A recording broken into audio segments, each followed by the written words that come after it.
Intolerable. NY Times faces subscription cancel after its nasty sarcastic attack at Queen funeral. Commentator Niall Gardner hit out at America's hate-filled woke left. The New York Times sparked fury after launching another sneering attack on the Queen's funeral. Commentator Niall Gardner hit out at America's hate-filled woke left, describing it as tedious, nasty and unpleasant.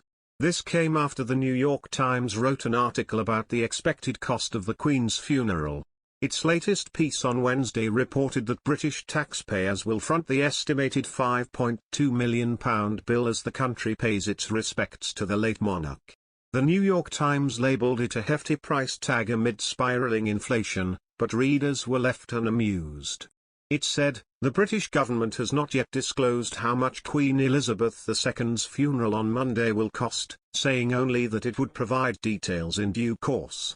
But the price tag, which will involve elaborate processions, vigils and rituals, is expected to be significant and will be covered by the state.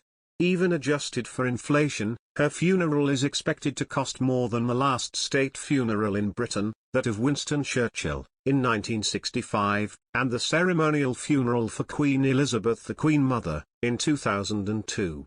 It pointed out that the funeral's hefty price tag comes amid a cost-of-living crisis in the UK. The paper also pointed out a lack of transparency around the royal family's finances, including that its members are not subject to inheritance tax. Calling out the publication, Niall wrote on Twitter, "The sneering attacks on Britain and the monarchy from the New York Times and America's hate-filled woke left are tedious, nasty and unpleasant.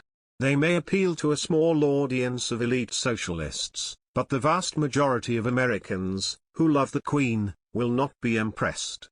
In a different tweet, Niall said, "The woke far left seek the destruction of Western civilization, its traditions, its culture, and everything it stands for.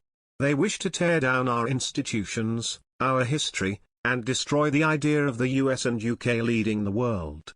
The British monarchy is now their top target." The paper faced a wave of backlash after the article was published, with some readers threatening to cancel their $17 a month subscriptions. Several Twitter users also bashed the article and threatened to cancel their subscriptions. One user wrote, "And she is worth every penny. She dedicated her life to this country. She's suffered loss and troubles within her family, and carried on with her duties. She has more than fulfilled her promise to this country. And this is our way of saying thank you, Mom. Your newspaper has been unfailingly full of snark, on a story that doesn't belong to you. Disappointing," wrote Twitter user Doran Wilson. "I subscribed for 5 years, but you've confirmed the wisdom of letting it go." Tom Harwood, another Twitter user, noted that the British government was already committing billions of pounds to tackle inflation. "The Queen's funeral cost will be a fraction of a fraction of a fraction of that," Harwood wrote. "You absolute ghouls." Another Twitter user with the handle Siamese5 wrote also condemned the Times, writing, "Show some respect to the woman who gave her life to service." Twitter user Steve Chadwick echoed many online that said they were glad to help pay for the Queen's funeral. "It's been 70 years since the last one, I think we've got this," he wrote.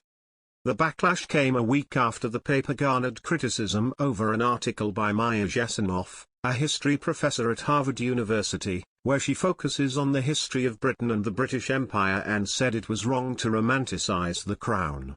The Queen helped obscure a bloody history of decolonization whose proportions and legacies have yet to be adequately acknowledged, she wrote, as other reporters around the nation joined suit to criticize the late Queen's reign.